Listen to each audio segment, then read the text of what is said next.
Hello, my name is Carla, and I'm going to be presenting on the life course impacts of childhood sexual abuse in infants and toddlers. Thank you for joining me here today. So just an overview to cover what we're going to be going over in this presentation. We'll start with what is childhood sexual abuse, or CSA. We'll cover some statistics about that. And then we'll look at what the typical development looks like for that age bracket of the 0 to 3 years old, infants and toddlers. So we'll look at Piaget's cognitive development theory, Erikson's psychosocial theory, and Bowlby's attachment theory. Then we'll dive into the ASAC cohort. That's the Amsterdam sexual abuse case. So we'll go into a little bit more about that, and then look at some empirical studies that have been, some research done on that ASAC cohort. And then finally, we'll finish up with what does it mean for social workers. And just to point out, this is a sensitive topic, so trigger warning, just take care of yourself in whatever way you need to during this presentation. Thanks. All right, so what is childhood sexual abuse? According to the New Mexico statutes, it's referring to a child who has suffered sexual abuse or sexual exploitation that has been inflicted by the child's parent, guardian, or custodian. So sexual abuse includes the criminal sexual contact, incest, or criminal sexual penetration. And sexual exploitation includes allowing, permitting, or encouraging a child to engage in prostitution or engaging a child in obscene or pornographic photography, and also filming or depicting a child for obscene or pornographic commercial purposes. So let's take a look at some statistics for childhood sexual abuse. 1 in 5 girls and 1 in 20 boys has been a victim of childhood sexual abuse. 20% of adult females and 5 to 10% of adult males recall having a sexual abuse experience. During 1 year, there was 16% of youth between the ages of 14 to 17 that have been sexually victimized. And in that same cohort of ages 14 to 17, 28% have been sexually victimized over their lifetime. And children are most vulnerable to childhood sexual abuse between the ages of 7 and 13. Now, childhood sexual abuse accounts for 10% of all maltreatment in children, the most prevalent maltreatment being neglect. So within that 10% that accounts for the childhood sexual abuse, if you break that up by age group, the age that we're looking at today is between 0 and 3, and you can see that is 1%, and that is the least prevalent of all the different age groups. So as I mentioned, what we're looking at today here is the focus on childhood sexual abuse with the age of onset occurring during infancy and toddlerhood, or ages 0 to 3 years old. And that ASEC cohort that I mentioned earlier looks at just that age group of 0 to 3 of when that onset occurred. So looking at this through the lens of the life course perspective is very important, because that timing, that age of onset really matters in, that long-term trajectory of, when trauma occurs early in life, that can change the trajectory of their life years into the future. So it's really important to look at, when that onset happened and what, stage were they in developmentally, to determine how that can predict their future outcomes. So it helps us to understand what's going on even years down the road when you look at it from that perspective. So let's take a look a little bit more about the typical development that happens in those first few years of life. So when babies are born, they are, developing with self-regulation. So they're starting to regulate their own bodily functions. They're developing their sensory abilities like vision, hearing, touch, taste, smell, balance, and spatial awareness. Their reflexes like the rooting and sucking reflex, which is important for breastfeeding. And then these motor skills, and you can see here these different motor milestones like sitting, standing, crawling, walking, and so on. And you can see those different stages progressing over time. So not only are they growing physically, but their brains are growing at a rapid rate during these early years. So when they are born, babies' brains weigh 25% of their adult weight. And they reach, by the age of 2, they reach 80% of their adult weight. So very rapid growth happening early on. Brains have neuroplasticity. So, all throughout life, they are, changing and adapting and things like that. So they change throughout life as well as to what, happens around in their environment, responding to their experiences. But early on in these very beginning stages of life, there is so much change happening. So there's a lot of what's called rapid synaptogenesis, which synaptogenesis is just creating new synapses, which are the gaps between the neurons where information is exchanged. So there's a lot of new information coming online. So synaptic blooming is that overproduction of synapses. And eventually over time, they'll start to go into synaptic pruning, to reduce those synapses to improve that brain efficiency. But there is so much happening, so much growth and development happening in the brain. So we can see how it's a very vulnerable and sensitive time in their development. Looking at Piaget's cognitive development theory, for the most part in the age group that we're looking at of 0 to 3, a lot of them fall into the sensory motor stage. So to start with, that is, goes through 6 different substages of reflex activity. Reflexes are that foundation to future learning.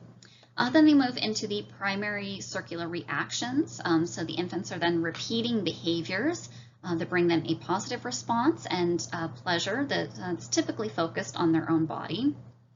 Then moving into secondary circular reactions. So now infants are reacting and responding to their environment. Moving into coordination of secondary circular reactions, they start having more intentional actions, and now they're mastering the object permanence. They have more stranger anxiety around unfamiliar people, and they also have some separation anxiety when their caregivers leave. And then moving into the tertiary circular reactions, here's their toddlers becoming more creative in eliciting responses and are better problem solvers. And the final stage of sensory motor is the mental representation. So now they're using their thinking skills and retaining mental images of what's not immediately in front of them. Then between the ages of 2 and 3, you start moving into the next stage of preoperational, and that first substage there is the preconceptual stage. So through here, children are learning to use symbols and actively engaging in what's called deferred imitation. So that means that it's the child's ability to view an image, and then significantly later, they're able to recall and imitate that image. Moving into the emotional and social development, we'll first take a look at Erikson's psychosocial stages. So the first stage here is going to be occurring during birth to about 1 year old, and it is the basic trust versus mistrust. So in this stage, the infants are learning to trust that their needs will be met, and learning to trust that the world is a safe place. Moving into the second stage, which occurs between 1 and 3 years old, this stage is autonomy versus shame and doubt. So in this stage, toddlers are learning a deeper sense of self-awareness, the independence, like that I can do it myself, as well as some self-control and impulse control. Now we'll look at Bowlby's attachment theory. So Bowlby says that the attachment goes through these 4 different steps of pre-attachment, attachment in the making, clear-cut attachment, and then goal-corrected attachment. And this starts in the very first stage of, at that 1 month old when the baby is learning to hear the mother's voice. And at that goal-corrected attachment, that's at the stage where, the baby, they're a toddler now, and they're kind of reaching that balance between that toddler's urge for autonomy and the caregiver's need to protect and set limits. So I just want to point out here that the mother's sensitivity to their infants during interactions is a consistent predictor of secure attachment and positive child development. And this attachment is so important as it literally affects brain development. So healthy attachment can promote the development of emotional regulation, empathy, motivation, as well as cognitive skills like attention and decision making. So when you don't have that healthy attachment, when there's a lack of emotional bonding between the mother and child, or there's a misattunement to the child's needs, that can lead to the child having negative emotions and the inhibited growth of the orbitofrontal cortex, which is the social development center of the brain. And high stress, such as trauma or childhood sexual abuse that occurs during infancy and toddlerhood, can lead to poorly regulated systems in the brain, such as the amygdala, the hippocampus, and the hypothalamus pituitary adrenal axis. So this is such an important piece, and attachment is the foundation for emotional development and a predictor of later functioning. So now let's take a look at some empirical studies. These are the 3 studies that we're going to be looking at here today. And as I mentioned earlier, all 3 of these studies have been taken from the ASAC cohort, and that is the Amsterdam sexual abuse case. So before we dive into those studies, I wanted to give just a little bit more information about the ASAC cohort. This was a news article. It's called Amsterdam Daycare Abuse Case Sparks 440 Investigations. And it talks about the perpetrator named Robert Mickelson, who was sentenced to 18 years in jail. He was found guilty of abusing 67 children. It was likely a lot more than that, but that's all that was confessed to. Some of these children were only a few months old, and I believe the youngest one was only 2 weeks old. He worked as a daycare assistant and a babysitter, so he had easy access to a lot of children. It was found that he was part of an international pedophilia network, so there's a lot of other investigations that came from this case, and there have been arrests made in Sweden, Germany, Poland, the Philippines, and the United States. And this was in 2012. The actual abuse, when it was disclosed, was in 2010, and he was convicted in 2012. But this was the largest childhood sexual abuse case in worldwide history with 1 convicted serial perpetrator. So this was a big deal. This giant case with so many children that were involved in this. So that sparked a lot of research, and that's where we're going to get into that research here in a moment. This first study that we're going to look at looks at 125 of the children in this ASEC cohort. So they had experienced this childhood sexual abuse between the ages of 0 and 3 years old. When that abuse was first disclosed, the parents and the child went to the emergency outpatient department, and they went through a bunch of interviews and assessments. So a lot of that information was pulled for this study to look at and analyze. So they looked at sexual behavior and knowledge reports, and they got some experts in to kind of rate it on a scale of not very worrisome, and then all the way on the other end to very worrisome. And then the childhood interviews, they used an SKPI, which is a sexual knowledge picture inventory. It's a developmentally appropriate tool to assess the child's sexual knowledge. So what they found was that the prevalence rate for the worrisome or very worrisome was 37%. In previous studies that have just looked at general childhood sexual abuse, it's around 28%, so this is a higher prevalence than that, which is high indication of trauma or sexual abuse. As far as the SKPI responses, they looked at the behavioral, emotional, and verbal responses of the children, and they found a pattern of the child either avoiding, like shutting down, they don't want to talk about it, or they're acting out in a behaviorally kind of way. This next study looks at just 45 of the children in the ASEC cohort and 42 of their parents. So while the first study just looked at what happened at the time of disclosure, this next study is a longitudinal study. So it's looking over the course of time. This one happens to be a 5 consecutive year longitudinal study. And the parents completed questionnaires about their children as far as like their symptoms of PTSD, dissociation, and behavioral problems.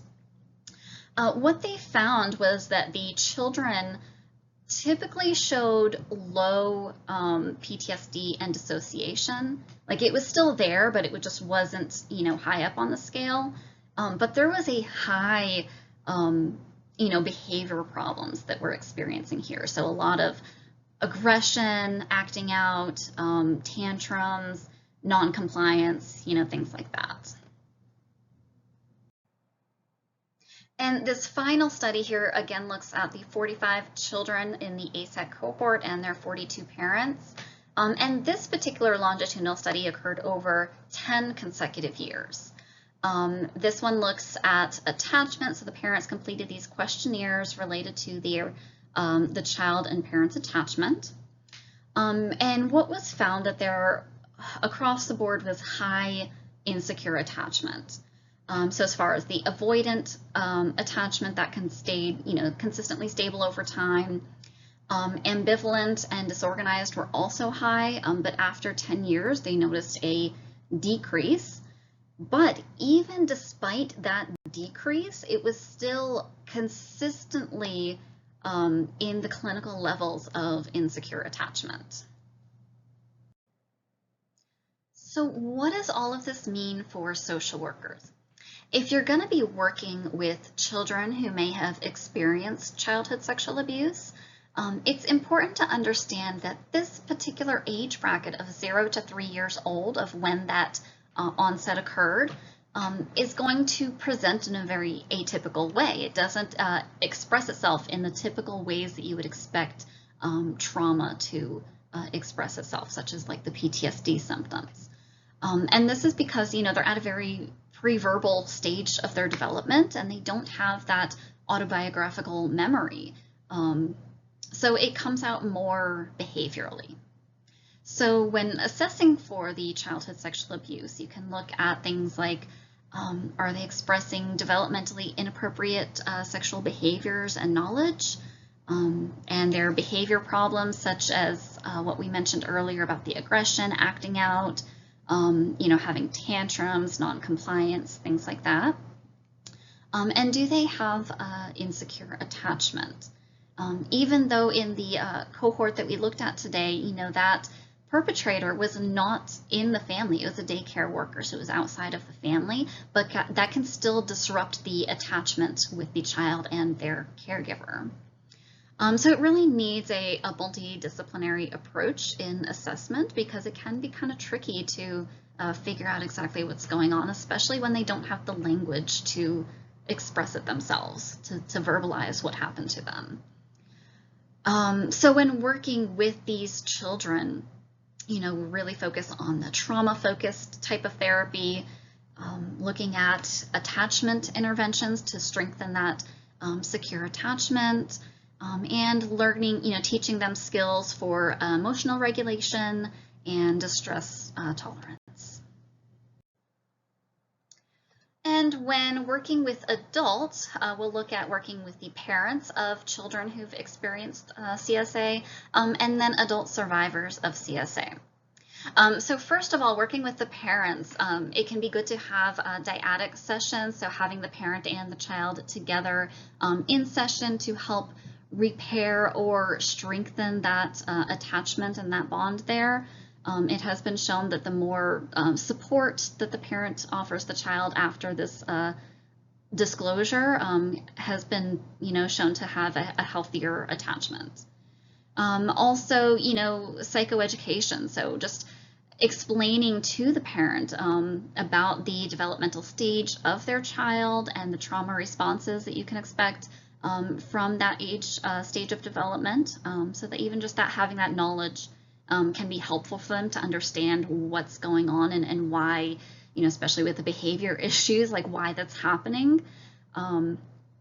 Supports for the parental distress. The parents are going through a lot of trauma themselves in just, hearing about the disclosure of what happened to their child. So they also have, the PTSD symptoms that we can support the parent through. And strengthening the parent's protective factors, that's very important to, support the parent so that the parent, does have the capacity and the capability to then support their child. And now working with adult survivors of childhood sexual abuse, we can look at addressing their insecure attachment patterns. That's something where, the early stages of attachment that develops early on in life can then, continue and persist throughout the lifetime. So that's something to, if they have insecure attachment, we can focus on healing those attachment wounds. Also treating their co-occurring mental health issues. So they may also have depression, anxiety, dissociation, other things that may be coming up for them that we can support them through treating those issues as well. And then finally, mitigating the intergenerational trauma or attachment issues being passed down to their own children. So those who have experienced childhood sexual abuse in their own childhood can then grow up, and then, when they have their own children, they're still carrying all that trauma, that can be passed down, that can cause attachment issues with their own children, even though they haven't experienced that trauma. So we can, kind of prevent that and help them with some parenting skills and making sure that that doesn't get passed down through the generations. All right, and getting into more meso and macro level work, there are some things that we could do here as social workers as well. So looking at the meso level interventions, as I mentioned before, there should be a multidisciplinary assessment team, and that can involve, CPS, medical professionals, law enforcement or police, and legal professionals and persecutors.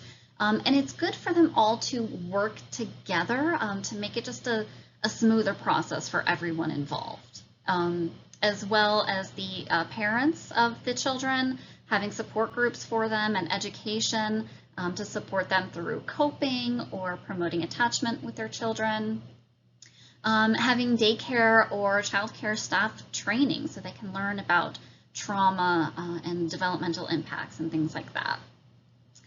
Now moving into the macro level interventions, it can be good to do a policy review to just take a look and see if there's anything that needs to be changed or updated to make sure that everyone is protected. Having trainings on mandatory reporting, and also funding for different early intervention services such as Safe Baby court teams, which work with the court systems, and Healthy Steps works in primary care in the hospitals. And then finally, just public awareness campaigns to get the word out there to spread that knowledge of about the trauma, about healthy development, things like that. And some key takeaways from this presentation today.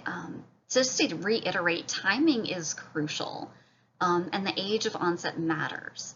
And the age that we looked at, 0 to 3 in infancy and toddlerhood, is such a vulnerable and sensitive period of development.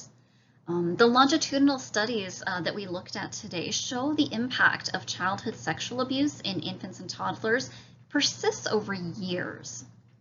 The childhood sexual abuse that occurs in this very early sensory motor stage of development, it disrupts brain development, it destroys basic trust, and it can lead to insecure attachment. In these early stages, they're typically pre-verbal and don't have an autobiographical memory, so the trauma presents differently. It shows up more behaviorally. And finally, the attachment piece is so important, especially working with parent and child together to strengthen that attachment, because when the parent is able to heal, from their own PTSD and trauma symptoms of this discovery of the disclosure, they're able to show up better for their children and to show up in the way that their children need. So that is such an important piece of working with children and their parents. Thank you so much for listening today.